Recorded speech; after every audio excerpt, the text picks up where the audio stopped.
Welcome to 3+3 Lanzao Ramen Power Hour.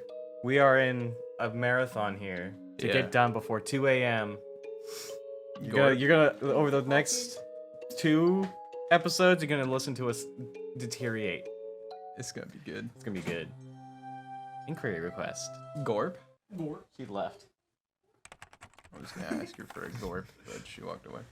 Okinomiya Police Station Command Center. Transmission recording June 20, 8:08 p.m. Don't worry about that. I didn't brap, that was my quads. Oh, yeah. This is the Okinomiya Security Police. We read you loud and clear. Kuma. It's me, Kuma. Hello, we'd like you to look up a license plate for us. Redacted. Reacted. All right. Okay. Please give us just a moment to look it up. Thank you. Number match. Blank. Numbers. Owner. Blank. Address. Something Hinamizawa Village, Shishibone. Vehicle make and model. XX. Theft reports none. Special mentions nothing of note. Okinomiya Security Police to Oishi. We found the license plate from earlier. Oishi, do you read? Oishi, please respond. Am I getting a bad signal? Anyone in Oishi's car, please read. Oishi? New guy. New guy? Some. Hey, you doing?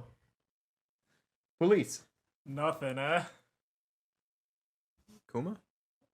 Sure. It's not Kuma, but I don't think about it. just. Hey, yo, Brooklyn! Oishi-san wanted a license plate check. Whose car was it? Someone from the village. A completely average car. Who was it? If Oishi-san was asking, then it can't be anyone good, right? The special mentions column is completely blank. No indication is related to the S group either. And no demerits on it. I know who the S group is. Maybe it passed him on the road and he got mad. That guy isn't the type to forget about a grudge. They're just getting crusty. Yep.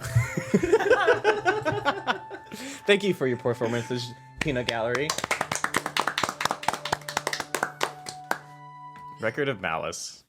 Retard. Oh, this is you. I didn't. Keiichi? I No. just felt one. Just me? He said No. Keiichi? No. I don't. Mion? No. Satoko? Wait, see? He said it smelled. He said the food smelled. He said it smelled because I smelled. He said God damn it. He said I smelled because I don't take baths. He said to take a bath 3 times a day because I was a smelly person. He said I had to stay in the bath for a long time every time. He must be possessed by something too. This is the same thing the man who died said. Why does he know what the man said before? That much is obvious. The same thing that possessed that man is now possessing him. Can a sudden earthquake make a big hole in front of the house? If it did, he would definitely go and look into it. And then I'd just have to push him in. I won't give in until I get that chance. I won't give in. I won't cry. I won't give in. I won't cry. Someone's apologizing again. Awfully What was she interesting. referring to? Sadako's gonna kill me. Kill you. Yeah. Wow. She's gonna come out of the game and go, she's gonna sound like this, and she's gonna be like, you gave me a shitty voice, and then she's gonna stab me through the heart. Just stab me through the heart. Says Connor Hey, do you suit. know this guy? He's cybersecurity at Kennesaw. Hunter? I don't know a Hunter. I know a Jason Campbell. He doesn't look like a hunter. He looks like prey. He looks like a gunter. Okay, moving on to the actual chapter. Sorry, I'll stop tangenting. Alright, No more Hinge while we're recording. are we in the last chapters? Or do we have 2 chapters? We have an hour until I split it, yeah. Okay. Gamer. They pay good money for that. The body wasn't there. They paid good money for that in their mouth. The police didn't arrest me because of that, but I didn't know whether to feel happy about it. Just like Satoko had said, I'd failed to kill her uncle. The body wasn't there, so I was forced to conclude as much, no matter what strange natural disaster, coincidence, or miracle it might have implied.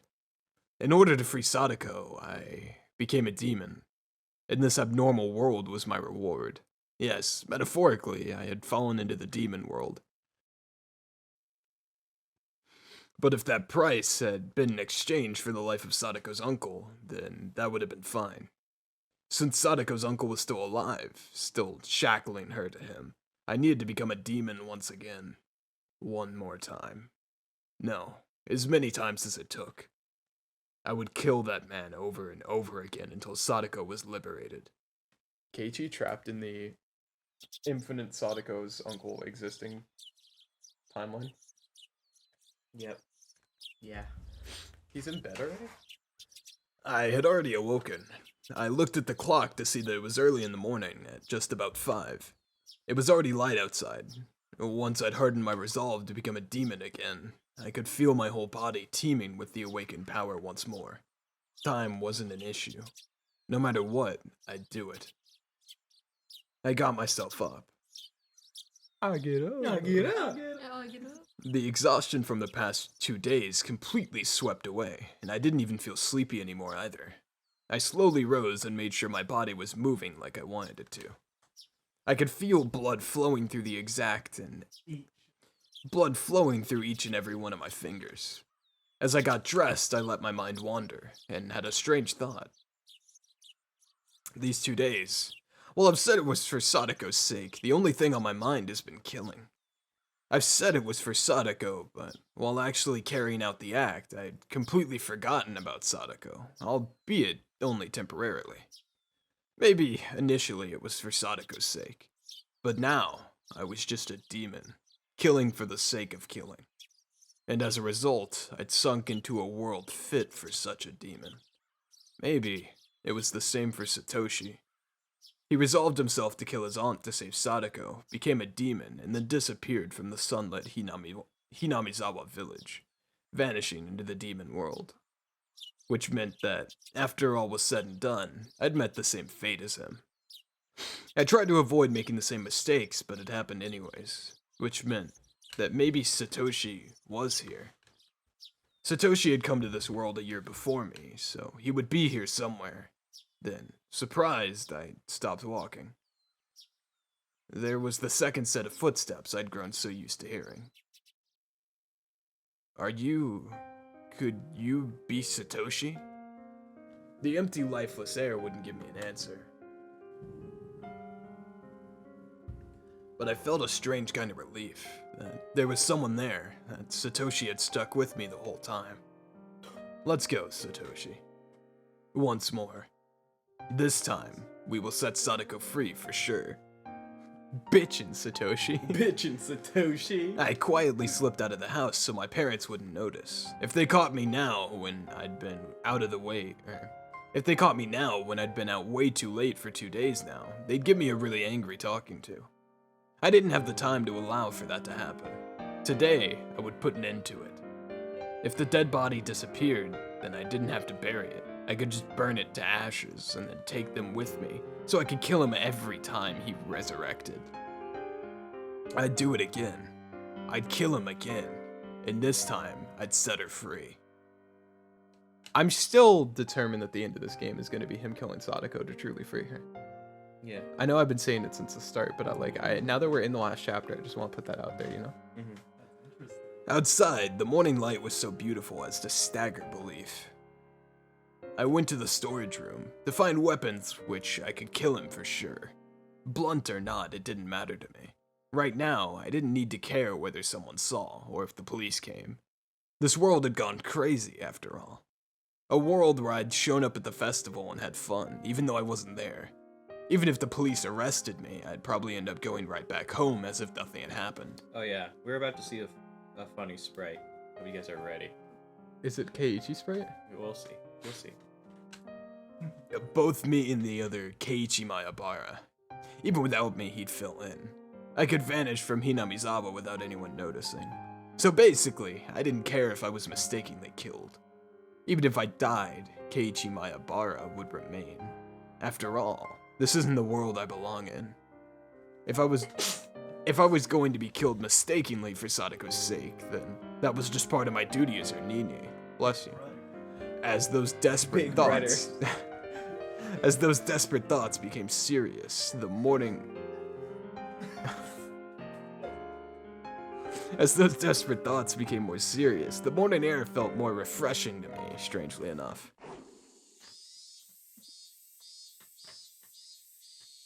Oh, this one's scary. Let's go with this.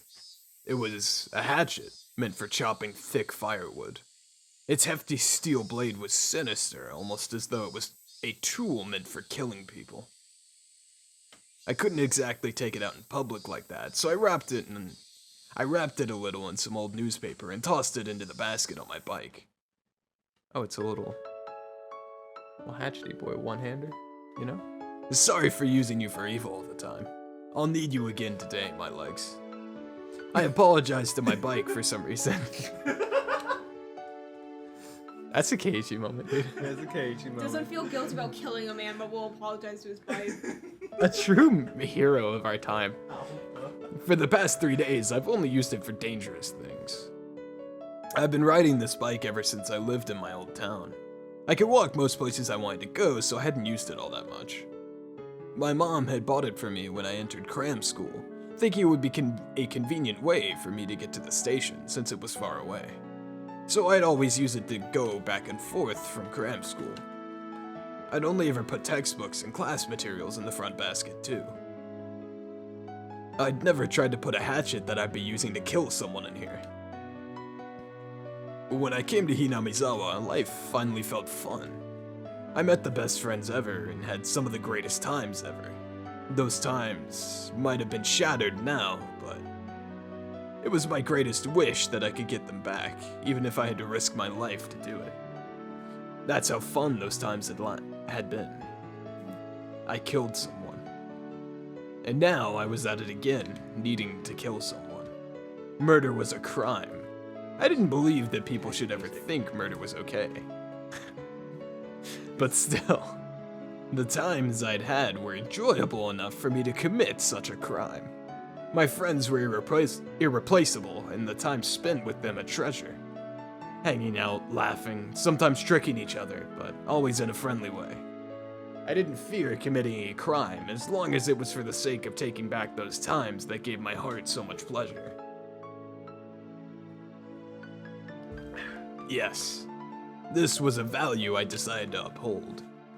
It wasn't something I'd learned from a school teacher. It was a noble path that I chose for myself. Noble. I thought back to when I'd first come to Hinamizawa. Satoko?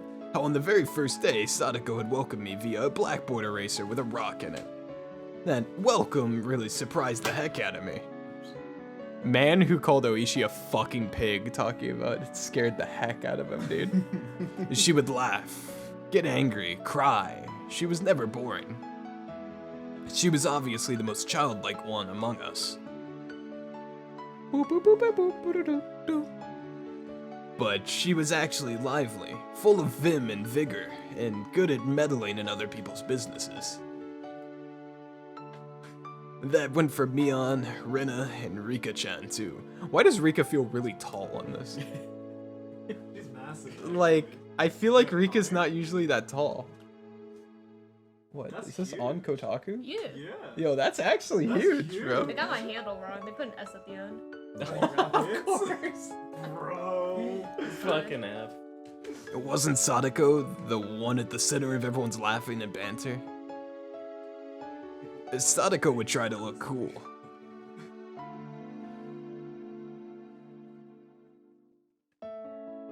Then Mion would make fun of her endlessly.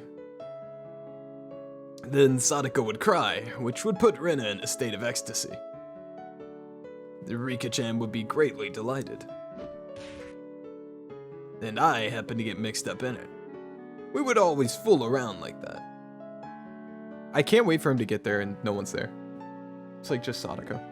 It was lonely when someone wasn't around, but if I had to name one for whom it was the worst, it would have been Satoko. If no one's there, what's that gonna mean for like the body? Someone just took it. Someone just took it. Who took it? I'm telling you, the Dogs. mountain dogs dug it up. Mountain dogs took it. They ate it. They ate him. Yeah, like what dogs do, you know. It wasn't deep enough to dissuade the mountain dogs, so they sniffed out the blood and ate it. Who knows the body was there? The mountain dogs. It was lonely with. Oh, yeah. Her smile was everyone's smile. Ever since she stopped smiling, so did the rest of us. And for the rest of us, not smiling was the same as dying. It was just like when I was silently going to cram school every day just to maintain my unchanging test scores. So basically, we were nothing when she wasn't smiling. She was full of hot air, but she was our princess, cute and unhateable. In that case, I was her knight, searching for the dragon's castle in order to win her smile back. And knights, of course, use swords. The awesome two-handed kind. I'm probably the only knight in the history of the world to be taking someone on with a thick, rusty hatchet. Then I saw an old woman in the ridge of a field waving to me. Older woman. Old woman? Oh my, Kaiichi-kun! Out for a morning ride, I see. Good morning! I reflexively waved back in a refreshing way. He reflectively waved back to the village witch. Should I really have been feeling so happy, waving like that? Goodbye, old woman. Sadako's house would be right past this road, going beyond the rice paddies. The cicadas had woken up too, and the next thing I knew, I was the audience to their daily chorus. I gave myself a hit or two in the head, and drove away my merry morning mood. I took a deep breath, then tilted my head back, quelling my pointless excitement. The body wasn't there. So is he just like gonna kill him in front of Satoko? Yeah. Alright. He's gonna That's his plan right now. He's just gonna and knock on the door and he's gonna open it. He's just gonna hatchet him to the face. Yeah. But it was actually Sonic. In its absence either meant my killing him had been an illusion, or that I'd killed him and he had risen from the dead. If I was at the festival, then maybe I should have considered it an illusion. Coach probably thought that way, which is why he treated me like a lunatic.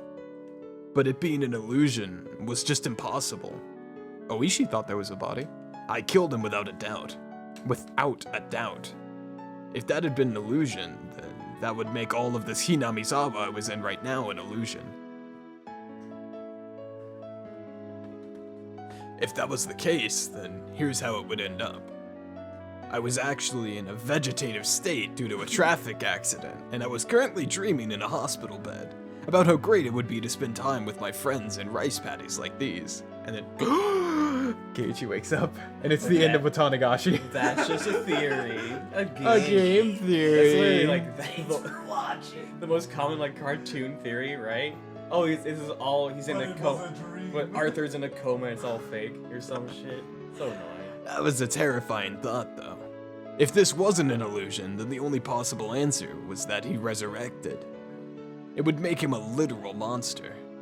But if he was such a monster, then I was no less than a monster myself. I didn't hesitate to kill someone, and I could even manipulate curses. Oishi's gonna die. Takuno-san had died probably because I'd cursed her. Or maybe that was a little much. If Coach and Oishi died too, like I'd cursed them to yesterday, then I'd believe it. Smash cut to, like, the Danganronpa announcer, Oishi is dead! And the fucking Coach is dead! I set my bicycle aside and went to take a look. His motorbike wasn't here. And of course it wasn't. Of course it wasn't. I sent it down to hell that night, throwing it into the Onikafuchi swamp. Or maybe, just like how the corpse wasn't here, maybe the motorbike didn't get thrown into the swamp. The Morbi bike. The fact his bike wasn't here might have been because he had gone to town and hadn't come back, not necessarily because I'd thrown it into the swamp. If her uncle wasn't around, then that was convenient on its own. Then I would just show myself in, then wait for him to return, sharpening my hatchet. Like, is Sadako not here? If he was there. Forgotten sensations came back to my gut. A feeling of tension rose within me. The sensation was like a poison, dulling my actions, but it could also be the trigger to allow me to awaken to my superhuman, otherworldly self. I held the hatchet, still wrapped in newspaper. Its weight in my hands was profound, sinister, and reliable. I didn't know what time it was without a clock, but it was probably still a little before 7. Satoko would probably be awake, preparing breakfast and her lunch, but her uncle would probably still be wallowing in indolence. A guy like him probably would have stayed up late drinking and probably always slept until noon. I considered ringing the doorbell and having Sadako open the door for me, but if her uncle woke up at the sound, I'd waste my chance of If her uncle woke up at the sound, I'd waste my chance of him still being asleep. If Sadako saw me sneaking in without ringing the doorbell, she'd be surprised. If I ran into her, what would I say? I've come to kill your uncle for you, so stay quiet. No, I couldn't do that. That would be like making Sadako responsible for his death. Could you imagine? Like, I know, not a long one. Could you imagine you just wake up and you see, like, one of your best friends just creeping through your house with a weapon? And they just look at you and go, I'm here to kill your uncle. Shh. No, the only thing he says is, I'm here to save you. And then disappears into the darkness in a hallway. And you just hear, oh, oh, oh. And then you hear your friend going, Ooh. Comes out covered in blood. I've saved you. I love Keiichi. Just be quiet and go wait outside. Maybe that would do it. How would Sadako react to that? She would probably try and get me to give up on killing him. I would have to lie somehow to get her to go outside. Sadako didn't need to know that a murder was going to occur in this house. I couldn't quite think of a good lie to tell her, but I couldn't do much just standing around like this. I made up my mind and grabbed the doorknob. Watch the door just be unlocked. Then slowly turned it and pulled. It wasn't locked. The gap between the door and the wall steadily grew larger. What if Sadako's dead? Like she killed herself because her uncle's not here. What's Keiichi gonna do? probably kill himself. Yeah. Kill Sadako?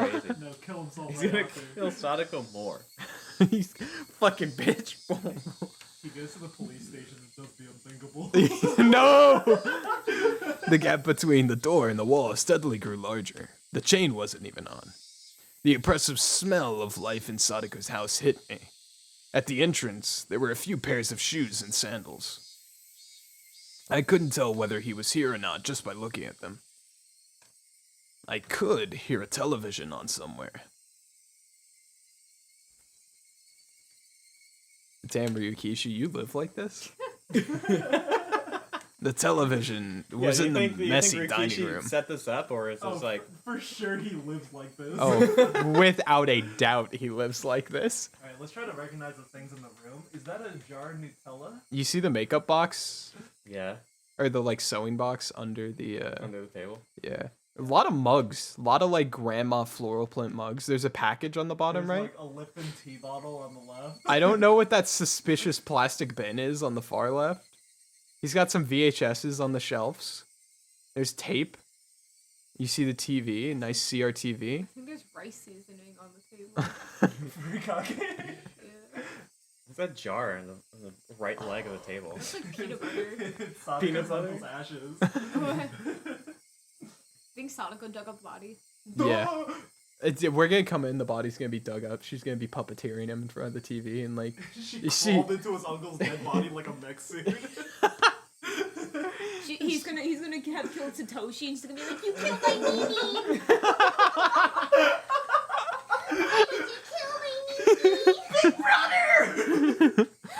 Why did you kill my Nini? Oh my god. No, she would definitely. There'd be a lot more gasping. There'd be.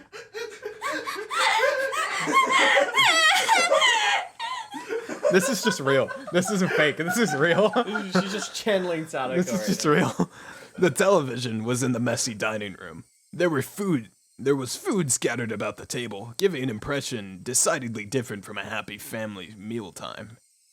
Meals were for eating food while thanking the person for making it.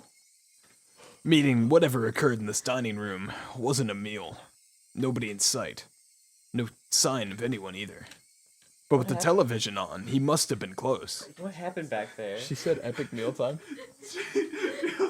You're talking about the food, and Brooklyn like snapped her neck, whipped her head around, fucking epic mealtime.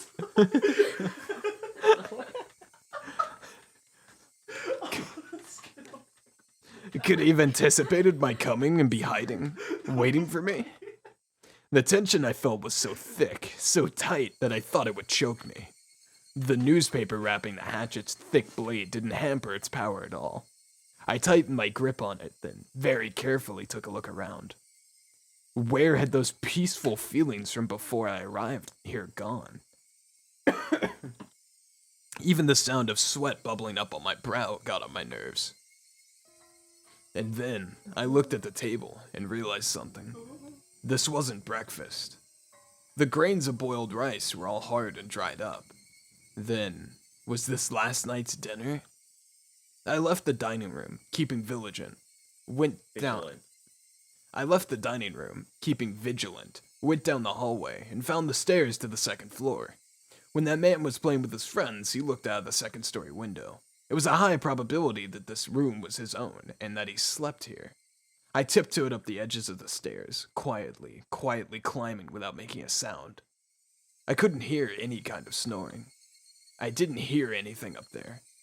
Something fucky is gonna happen with Sadako.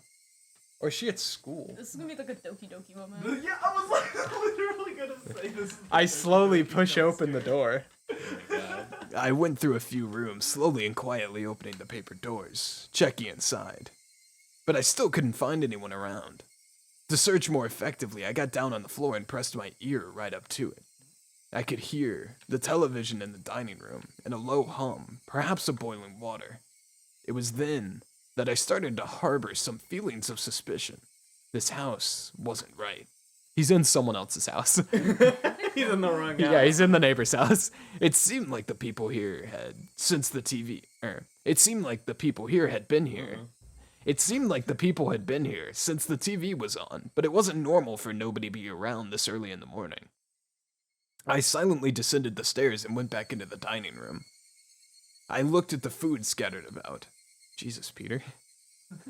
It completely dried up of rice. Open like OVR admin systems, OVR toolkit, VR chat. An overturned bowl of miso soup.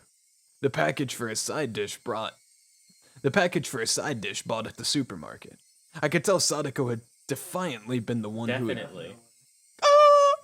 I could tell Satoko had definitely been the one who made this. The food was far from Mion's perfection or Renna's gentleness, but it was sincere. Judging by how she cooked for me at my house, and from the type and amount of side dishes, I deduced the meal was from last night. The number stamped into the food package read 830620, June 20th, 1983. Holy shit, we actually get a date. Yeah. That was yesterday. It's almost June 20th, 2022. So it is this Sunday. This Sunday is Watanagashi. Father's Day? Father's Day. A dad is going to die. A dad is going to die. It's gonna be me. I've cursed. Gorp. Gorp. Not top suit. That was yesterday. And there was food for two, which meant that this was last night's dinner, and Sadako's uncle would have been here then. Stop it, Keiichi. Don't even think about saying the word impossible again. Anyway, her uncle was here last night. That much was the truth. Had he found fault with Satoko's food, thrown the bowl of miso soup, and flung the rest everywhere? Hidden deep within my feelings of calm and composure was a lit flame of anger and a curse. Should I have ever shown this man any mercy? Bump. I heard the sound again, the one from before, like a water boiler. What was it coming from? The first floor? But where? The bathroom, maybe? I don't like it. I don't like it. I don't like this. I don't want to go to the bathroom. Do I have to keep playing? Can I turn the game off? Please? No. Satoko's dead in that bathroom. You're not allowed to stop. Satoko's boiling herself alive in the bathtub. Keep reading. Oh, man. I'm about to see the scuffed, like, Satoko boiled skin sprite, aren't I? Man, this sucks. I could hear the noise coming from the other side of the frosted glass at the far end of the changing room. It had to have been the sound of the water boiler for the bath. Steam was enshrouding the glass door, and the heat from it was leaking into the changing room where I was standing, too. If this is like Satoko naked, I'm gonna kill myself. My misgivings deepened. People didn't normally take a bath this early in the morning. If one did, then it would mean that in this house, time had been stopped ever since some moment last night. Whistle, whistle, whistle. Was it being reheated? Is she just in the bathroom, just reheating the bath? Has she been doing this for like days? The water boiler in the bathroom had been active this whole time. I checked in the closing basket and saw Satoko's familiar uniform stuffed in it. The uniform had stains and dried rice stuck to it. Certainly not something she could wear today. It was probably from the miso soup at the dinner table yesterday. I looked hard at the frosted glass, but I couldn't see anything through all the steam. And then, an electric surge ran through my mind, and a terrible premonition came over me. Could she... Is she gonna be all like pruny and dead? She couldn't possibly have been in there since last night. That would be impossible. Rooney and dead. But no, in Hinamizawa right now, nothing was impossible. I thought she was at school. I gulped audibly, then quietly pulled aside the glass door. At 5 a.m.? No, but isn't this the day that he was just at school? We're on Sunday, I think. He was at school yesterday. Tuesday. This is a Tuesday. Oh. He was at school on Monday. Yeah. So Sadako was at school on Monday, now today's Tuesday. Yeah, but then... Was she at school at Tuesday? But then she came home. Today's Tuesday. It's 5 a.m. on a Tuesday. Oh, I thought this was still the same day. No. Okay. No, he got home from digging up trying to find the body, and he slept, and he woke up at 5 a.m. and went straight to Satoko's gotcha. house. Yeah, and Oishi kept taking the mud and was like... That's right, alright. Hey, Connor. You remember the tits? The tits?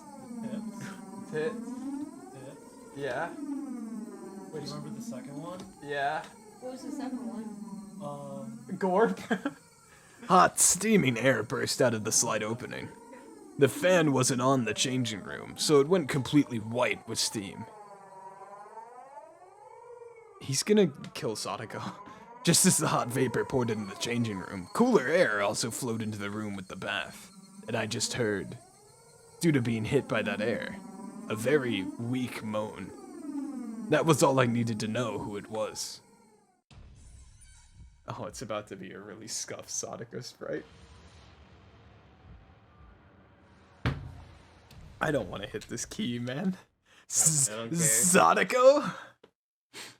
No answer. Oh, God.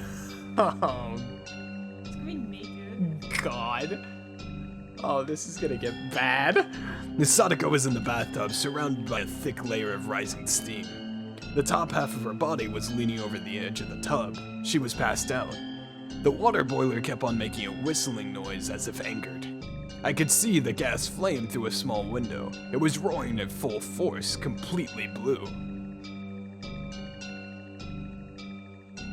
She just boiled herself alive in a bathtub. All night. That's tough. That's real tough. Satoko's entire body was boiled red and flaccid as though her bones had melted away. She was almost like a doll as she laid there unconscious. Man, he's gonna mercy kill Sadako, isn't he? Like a dog. Oh, man. I wasn't sure how many seconds passed as I stared stared in complete bafflement. I came back to my senses and promptly shut off the boiler. Then, I dragged Sadako's small body out of the bathtub. The water in it was as hot as the water in public baths. Was she in this boiling water for the entire night? She'll die, she'll die! Sadako's body was lighter than I expected, as I laid her on the floor and wrapped her in a towel. I went back into the bathroom and opened the vent, creating a path for the cool breeze to come through. Upon the breeze hitting her, Sadako moaned again. "It'll be alright, Sadako. It's me, Keiichi. Keiichi, can you hear me?"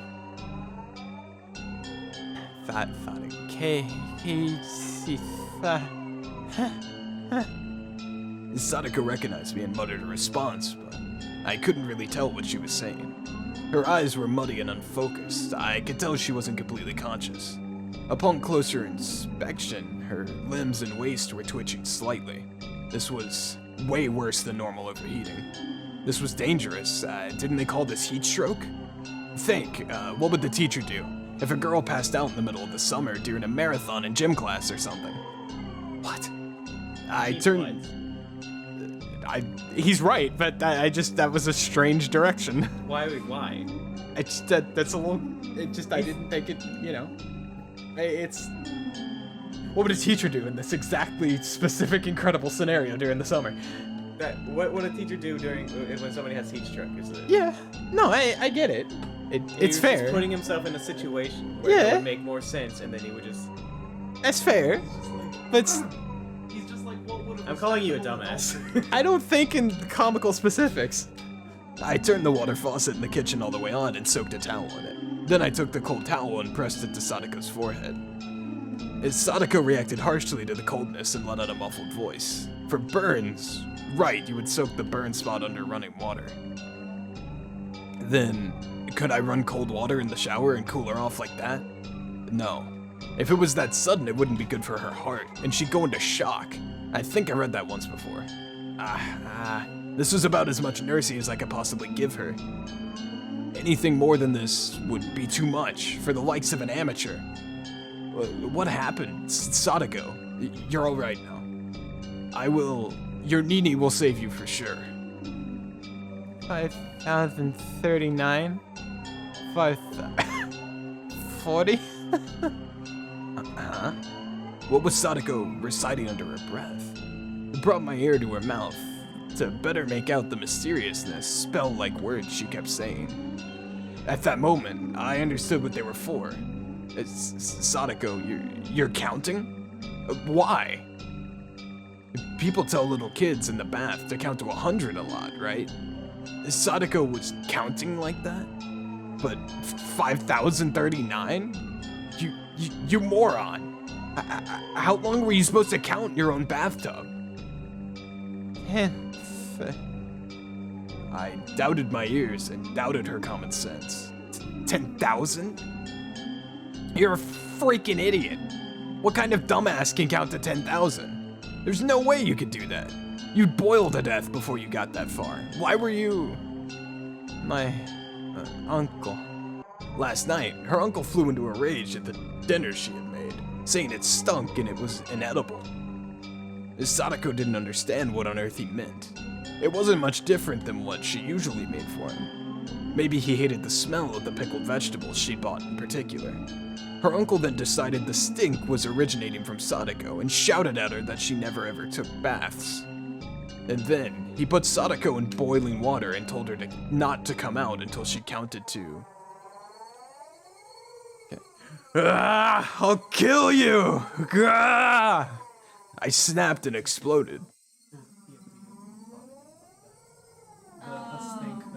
Stink?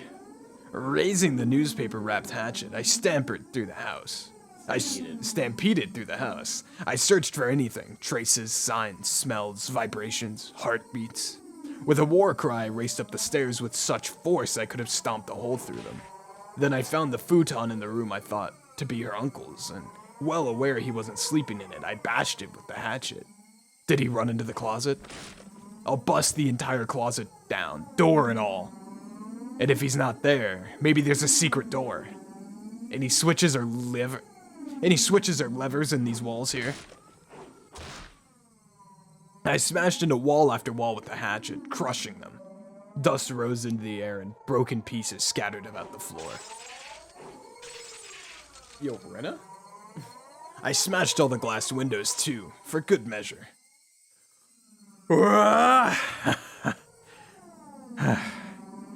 After I destroyed everything beyond recognition in her uncle's room, my reason finally kicked in and suppressed my emotions. Anyway, her uncle wasn't in the house right now. I'd have to leave killing him until later. Right now, I had to do something about Satoko. I went back to the changing room. Satoko was still lying limp on the floor. There was nothing more an amateur like me could do for her. I needed to take her to the clinic. Coach had treated me like a lunatic yesterday and tried to lock me up in a mental hospital. I never wanted to see his damn face again, but I still needed to get to the infirmary one more time. I needed to have a doctor look at Satoko. I thought about putting her in the dirty uniform lying in the laundry basket, but I had no experience dressing someone, so it would be pretty difficult. Shit, I don't have time to be wasting here. I eventually gave up on clothing her and decided to carry her in the bath towel. The clinic was close to Satoko's house. It would be way faster to carry her there than call 119 and get an ambulance. I threw the biggest towel I could find over her and prompted her to stand. Can you stand? I'll carry you over to the clinic. Thank you. Her words sounded clearer than before. She was starting to come back. I cried tears of relief just knowing she'd improved even a little bit. Satoko turned over so she was lying on her face and then put up a weak struggle to get up on a knee. I smoothly swept her up and put her on my back. The towel I put over her seemed like it was about to fall off. The towel, it hurts. We'll be there soon. It won't be long, so stay strong. It didn't hurt one bit to carry Satoko. She was light. Too light. The lightness actually made me uneasy. Outside, it had gotten hotter, as if though eager to attack Satoko. Fucking cicadas. Why did it have to choose this morning to get so hot out? I like how he blames the cicadas. Blame the bugs for the weather. I didn't have time to swear at them. The clinic was this way. Hoisting Satoko on my back, I broke into a trot. 43. I told you. Okay. I can go fast when I want to. Gotta drag it out for content, you know? We'll be back next time. No, we won't.